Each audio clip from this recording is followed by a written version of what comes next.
예, 오늘은 법인 세 번째 시간 정관의 변경 들어가도록 하겠습니다. 정관의 변경이란 법인이 그 동일성을 유지하면서 조직을 변경하는 것을 말하는데요. 이때 사원의 자주적인 의사 결정에 따라 자율적으로 운영되는 사단법인에서는 그 변경이 원칙적으로 허용되지만 설립자의 의사에 따라 타율적으로 운영되는 재단법인에서는 그 변경에 제약이 있게 되죠.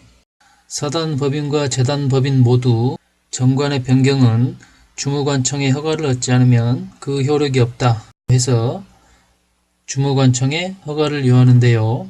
우리 판례는 재단법인의 정관의 변경에 있어서 필요한 주무관청의 허가의 성질을 인가로 보고 있는데요. 그렇다면 이때 허가와 인가의 차이점을 간략하게 살펴보고 넘어가겠습니다. 허가는 일반적 금지를 해제하는 것을 허가라고 하고, 인가는 법률행위의 효력을 보충해 주는 것이라고 구분해 봤을 때 우리 판례는 주무관청의 허가의 성질에 대해서 법률행위의 효력을 보충해 주는 것이지 일반적 금지를 해제하는 것은 아니다 라고 해서 그 법적 성질을 인가로 보고 있습니다. 재단법인의 기본 재산에 관한 판례들을 여기까지 보고 넘어가겠습니다. 먼저 재단법인의 기본 재산이 아닌 재산의 매각을 할 때 주무관청의 허가를 필요로 하느냐 라고 했을 때 우리 판례는 기본 재산이 아닌 경우에는 허가가 필요 없다 라는 입장입니다. 그렇다면 위와 같이 재단법인의 기본 재산을 감소시키는 경우에는 주무관청의 허가를 받아야 한다 라고 했는데요. 그렇다면 기본 재산의 감소가 아닌 기본 재산을 증가시키는 경우에는 허가가 필요하느냐에 대해서 우리 판례는 감소도 허가가 필요하지만 증가 역시 주무관청의 허가가 필요하다는 입장입니다. 다음, 명의신탁자가 학교법인의 기본재산으로 등기되어 있는 부동산에 관하여 부동산 실권리자 명의 등기에 관한 법률에 정한 유예기간 내에 실명 등기 등을 하지 않아 종전 명의신탁 약정 및 그에 따른 물권 변동이 무효가 되었음을 이유로 등기 말소 또는 진정 명의 회복을 원인으로 한 소유권 이전 등기 절차 이행을 구하는 경우에 사립학교법에서 정한 관할관청의 허가가 필요하느냐에 대해서 우리 판례는 사립학교법에서 정하고 있는 학교법인의 기본재산의 처분회의가 있은 경우라고 할 수가 없다 라고 해서 허가를 요하지 않는다 라고 판시를 하였습니다. 다음은 법인의 소멸 보겠습니다. 법인의 소멸이란 법인이 권리 능력을 상실하는 것을 말하는데요. 자연인으로 말할 것 같으면 사망에 해당하는 것이지요. 법인이 소멸하는 절차는 우선 해산에 의해서 법인의 본래의 활동이 정지되고 이어서 재산을 정리하는 청산의 단계로 들어가게 됩니다. 이때 법인이 소멸하는 시점은 청산, 바로 이 청산이 종료하는 때가 법인이 소멸하는 시점이 되겠습니다. 그렇다면 법인의 해산 사유를 보면 존립기간의 만료, 기타 정관에 정한 해산 사유의 발생이 있겠고, 또 법인의 목적 달성 또는 달성이 불능될 경우가 있겠습니다. 그리고 파산과 설립허가의 취소 등이 있겠죠. 이 외에도 사단법인의 경우에는 사원이 없게 된 때 또는 총회의 해산 결의가 있게 된 경우가 있는데요. 오늘은 일단 이 네 가지만 보고 넘어가도록 하겠습니다. 다음은 법인의 청산 보겠습니다. 청산이란 해산한 법인이 잔물을 처리하고 재산을 정리하여 완전히 소멸할 때까지의 절차를 말하는 것인데요. 이러한 청산 절차는 제3자의 이해관계에 아주 중요한 영향을 미치기 때문에 우리 판례는 이러한 청산 절차를 강행 규정으로 보고 있죠. 그래서 정관에서 달리 정하더라도 그것은 무효로 되게 되겠습니다. 그러면 청산사무에는 어떤 것이 있느냐에 대해서 살펴보도록 하겠습니다. 먼저 청산사무에는 자녀재산의 인도와 두 번째 청산종결등기와 신고가 있겠습니다. 먼저 자녀재산은 정관으로 지정한 자에 귀속한다 라고 되어 있는데요. 이때 그 지정이라는 것은 직접 정관으로 지정한 것도 포함되지만 간접적으로 이사회의 결의에 의해 처분하도록 하는 방법을 정한 경우도 포함한다 라고 우리 판례는 판시를 하고 있죠. 청산사무의 두 번째 청산종결등기와 신고가 있죠. 이때 법인이 소멸하는 시점에 대해서 우리 판례를 다시 한번 살펴보면 청산종결등기가 된 때가 아니라 청산사무가 사실상 종결될 때 법인이 소멸한다고 보고 있습니다. 그래서 청산종결의 등기가 되었더라도 청산사무가 종결되지 않은 때에는 그 한도에서는 청산법인으로 존속한다 라는 판시가 있죠. 다음은 권리능력 없는 사단과 재단 보겠습니다. 권리능력 없는 사단과 재단이란 어떤 것을 말할까요? 앞서 공부했던 민법상의 단체에는 사단법인과 재단법인이 있다고 했죠. 그러면 그 전에 배운 법인, 법적인 사람, 법인, 법적인 사람이라고 했죠. 법적인 사람은 권리능력이 있다, 권리의 주체가 된다 라고 했었는데요. 그러면 사단법인과 재단법인은 주무관청에 허가를 얻고 등기를 하게 되면 이러한 권리능력이 발생하게 되는 것이죠. 그런데 이때 사단 또는 재단의 실체를 가지면서도 그 허가를 얻지 못하였거나 등기를 하지 않은 때 이것을 우리는 권리능력이 없는 사단 또는 재단이라고 말하게 되는 것이죠. 이것을 다른 말로 하면 법인 아닌 사단 또는 재단, 비법인 사단, 비법인 재단이라고 말할 수가 있겠습니다. 그러면 이러한 권리능력 없는 사단의 요건에 대해서 살펴보도록 하겠습니다. 권리능력 없는 사단이 되기 위해서는 최소한 사단으로서의 실체를 갖추어야 하는데요.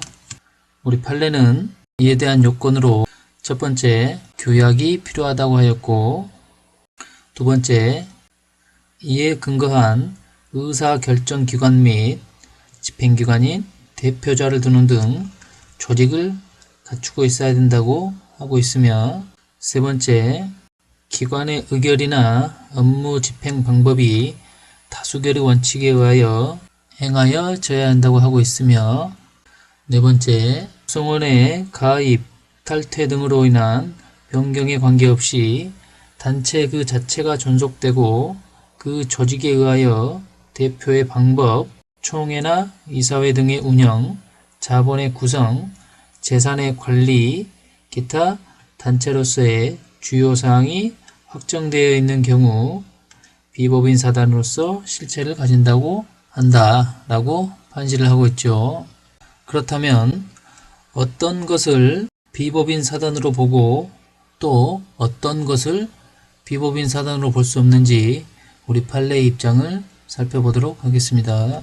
우리 판례는 종중, 교회, 아파트 분여회, 입주자 대표회의 등은 비법인 사단에 해당한다 라고 판시를 하고 있지만 부도난 회사의 채권자들이 조직한 채권단은 비법인 사단에 해당하지 않는다 라고 판시를 한 바가 있습니다. 다음 권리능력 없는 사단의 법적 지위를 살펴보도록 하겠습니다. 비법인 사단의 법적 지위에 관해서는 우리 판례는 사단법인에 관한 규정을 유추 적용한다고 하는데요. 단, 법인격을 전제로 하는 것을 제외한다고 되어 있죠. 예를 들면 법인 등기를 하는 것 등이 있을 수가 있습니다. 권리 능력이 없는 사단에 관하여 사단 법인에 관한 규정 중 법인격을 전제로 하는 것을 제외한 나머지를 준용, 유추 적용하여야 한다 라고 판시를 하였죠. 따라서 법인의 불법행위 책임에 관한 규정은 비법인 사단에도 유추 적용이 되겠습니다. 다음은 사단법인 규정의 준용 판례를 살펴보도록 하겠습니다. 비법인 사단의 대표자가 정관에서 사원총회의 결의를 거쳐야 하도록 규정한 대외적 거래 행위에 관하여 이를 거치지 아니한 경우라도 이와 같은 사원총회 결의사항은 비법인 사단의 내부적 의사결정에 불과할 것이므로 그 거래 상대방이 그와 같은 대표권 제한 사실을 알았거나 알 수 있었을 경우가 아니라면 그 거래 행위는 유효하다고 봄이 상당하다 라고 하여서 대표자가 대외적 거래 행위를 함에 있어 정관에서 규정한 사원총회 결의를 거치지 않았다고 하더라도 이것은 비법인 사단 내부적 의사결정에 불과하다 라고 하여 이러한 행위는 유효하다 라는 것이 판례의 입장이지요. 두 번째 판례, 임시이사 선임에 관한 민법 제63조는 비법인 사단이나 재단에도 유추 적용할 수 있다 라는 것이 우리 판례 입장입니다. 다음 판례, 비법인 사단의 대표자가 직무에 관하여 타인에게 손해를 가한 때에도 법인의 불법행위 책임에 관한 규정이 유추 적용된다 라는 것이 우리 판례 입장입니다. 다음, 비법인 사단의 소송상 당사자 능력 보겠습니다. 비법인 사단이 소송상의 당사자 능력을 가지는지가 문제가 되는데요. 우리 민사소송법은 비법인 사단이라도 대표자가 있으면 소송상의 당사자 능력을 가진다 라고 하여 비법인 사단의 소송상 당사자 능력을 인정하고 있죠. 다음은 비법인 사단의 재산 귀속 관계와 관련하여 살펴보도록 하겠습니다. 민법 제275조 제1항은 법인이 아닌 사단의 사원이 집합체로서 물건을 소유할 때에는 총류로 한다 라고 규정하고 있는데요. 여기서 총류에 대해서 잠깐 살펴보고 넘어가겠습니다. 총류란 여러 사람이 하나의 단체로서 결합되어 있고 목적물의 관리나 처분은 단체 자체의 권한으로 하며 단체의 구성원들은 일정한 범위 내에서 그것을 각각 사용하고 이익을 얻는 권한만을 가지는 것, 이것을 총이라고 하죠. 이와 관련된 판례를 살펴보도록 하겠습니다. 첫 번째 판례는 종중 대표자가 종중총회의 결의 없이 종중 재산을 처분한 사례인데요. 우리 판례는 종중 소유의 재산은 종중원의 총류에 속하는 것이므로 그 관리 및 처분에 관하여 먼저 종중규약에 정하는 바가 있으면 이에 따라야 하고 그 점에 관한 종중규약이 없으면 종중총회의 결의에 의하여야 하므로 비록 종중대표자에 의한 종중재산의 처분이라고 하더라도 그러한 절차를 거치지 아니한 채 한 행위는 무효이고 이러한 법리는 종중이 타인에게 속하는 권리를 처분하는 경우에도 적용된다 라고 하여 종중대표자가 종중총회 결의 없이 한 재산처분 행위는 무효이다 라는 것이 우리 판례 입장입니다. 다음 판례 보겠습니다.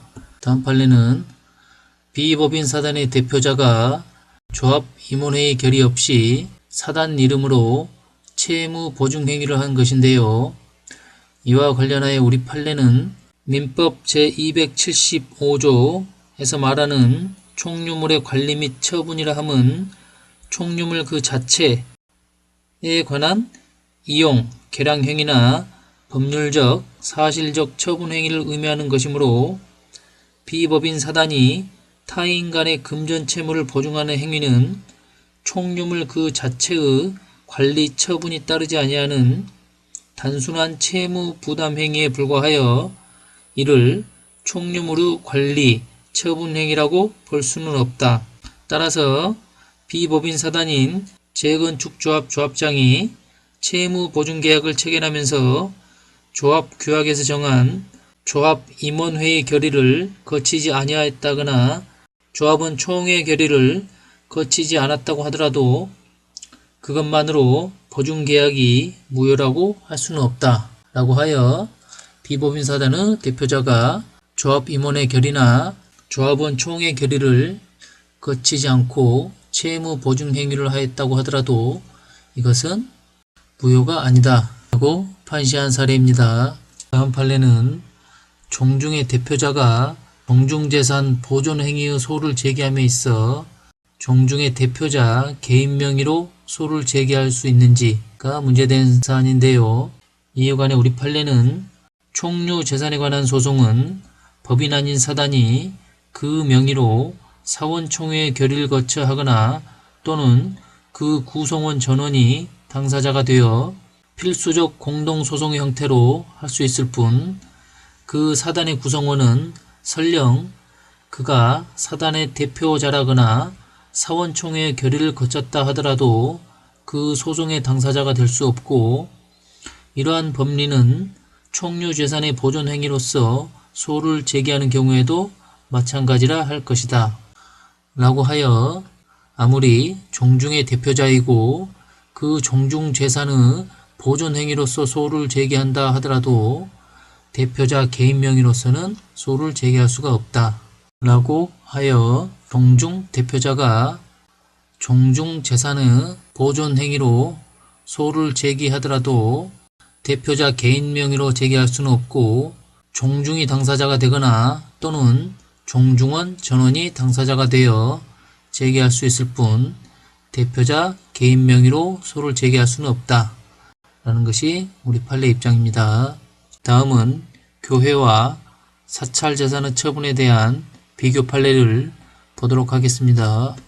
먼저 교회의 경우 비법인 사단인 교회의 대표자는 총유물인 교회 재산의 처분에 관하여 교인총회의 일을 거치지 아니하고는 이를 대표하여 행할 권한이 없다 라고 하여 교인총회 결의 없이 처분 권한 없다 라는 입장이고 이와 비교하여 사찰 재산의 관리 처분권은 그 사찰을 대표하는 주지에게 이름되어 있는 것이므로 사찰의 주지가 소속 종단의 결의나 승인 등 내부적 절차를 거치지 않았다고 하더라도 그 처분 행위는 유효하다 라고 하여 주지는 종단의 결의 또는 승인이 없더라도 그 처분 행위를 할 수 있다.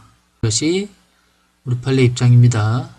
교회의 대표자는 총회 결의 없이는 처분 권한이 없다고 한 반면 사찰의 주지는 종단의 결의나 승인 없이도 처분 행위를 할 수 있다 라고 한 판례입니다. 다음은 종중과 관련된 판례를 몇 가지 살펴보도록 하겠습니다. 첫 번째 판례, 종중이 일부 종중원에게 소집 통지를 결의한 채 개최한 종중회의의 결의가 효력이 있는지와 관련하여 우리 판례는 종중회의를 소집함에 있어서는 특별한 규약이나 종중관행이 없는 한 통지 가능한 모든 종중원에게 소집 통지를 함으로써 각자가 회의의 토의와 의결에 참여할 수 있는 기회를 주어야 하고 일부 종중원에게 이러한 소집 통지를 결의한 채 개최된 종중회의의 결의는 효력이 없다고 보아야 할 것이며 그 결의가 통지 가능한 종중원의 과반수의 찬성을 얻은 것이라고 하여도 달리 볼 수는 없다 라고 하여 일부 종중원의 소집 통지를 결의한 채 개최된 종중총회의 결의는 효력이 없다 것이 우리 판례 입장입니다. 다음 판례, 종중의 규약이나 관행에 의하여 매년 일정한 날에 일정한 장소에서 정기적으로 종중원들이 집합하여 종중의 수사를 처리하기로 되어 있는 경우 별도로 종중회의 소집 절차가 필요하느냐와 관련하여 우리 판례는 이러한 경우 별도로 소집 절차는 필요 없다 라는 것이 우리 판례 입장입니다. 다음 판례, 종중 토지가 수용이 되면서 수용 보상금이 나왔을 경우 이것을 종중총회의 결의에 의해 처분할 수가 있는지와 관련하여 우리 판례는 종중어 토지와 관련하여 지급된 수용 보상금은 종중원의 총류로서 종중의 정관이나 규약에 달리 정함이 없는 한 종중총회의 결의에 의해 처분할 수가 있고, 이러한 결의는 비영리 사단으로서의 종중의 성격에 위배되는 것도 아니다 라고 하여 이 수용 보상금에 대해서 총회의 결의를 거쳐 처분이 가능하다 라고 판시한 사례입니다. 교인 탈퇴와 관련된 판례를 살펴보면 교인들이 교회를 탈퇴하여 그 교회 교인으로서의 지위를 상실한 경우 종전 교회의 재산이 어디에 속할지가 문제가 된 사례인데요. 이와 관련해 우리 판례는 교인들은 교회의 재산을 총류의 형태로 소유하면서 사용 수익할 것인데, 일부 교인들이 교회를 탈퇴하여 그 교회 교인으로서의 지위를 상실하게 되면 탈퇴가 개별적인 것이든 집단적인 것이든 이와 더불어 종전교회의 총류 재산의 관리 처분에 관한 의결에 참가할 수 있는 지위나 그 재산에 대한 사용 수익권을 상실하고, 종전교회는 전종 교인들을 구성원으로 하여 실체의 동일성을 유지하면서 존속하며 종전교회의 재산은 그 교회에 소속된 잔존 교인들의 총류로 귀속됨이 원칙이다 라고 하여 교인의 일부가 탈퇴한 경우 그 재산은 잔존 교인들의 총류 재산이 된다 라고 하는 것이 우리 판례 입장입니다. 그렇다면 이와 비교되는 사례를 살펴보도록 하겠습니다. 앞선 사례는 일부 교인들만이 탈퇴한 사례임에 반해 본 사안은 교인 중 3분의 2에 해당하는 숫자가 탈퇴한 경우인데요.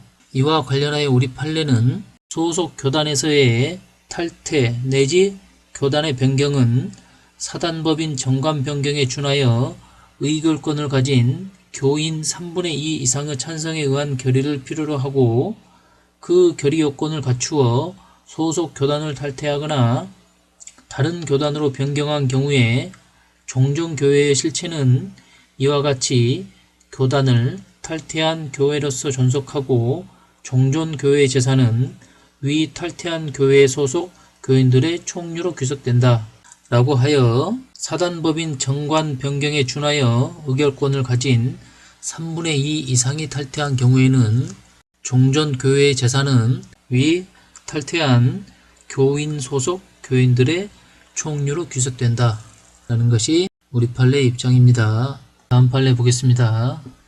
권리 능력 없는 사단의 구성원 중 일부가 탈퇴하여 새로운 권리 능력 없는 사단을 설립한 경우 종전의 사단 구성원들이 총류의 형태로 소유하고 있는 재산을 새로이 설립된 사단의 구성원들에게 양도하는 것이 허용되는지 여부가 문제된 경우, 우리 판례는 이러한 경우 새로이 설립된 법인 아닌 사단의 구성원들에게 재산을 양도하는 것은 허용이 된다 라고 하여 양도를 허용한다는 입장이지요.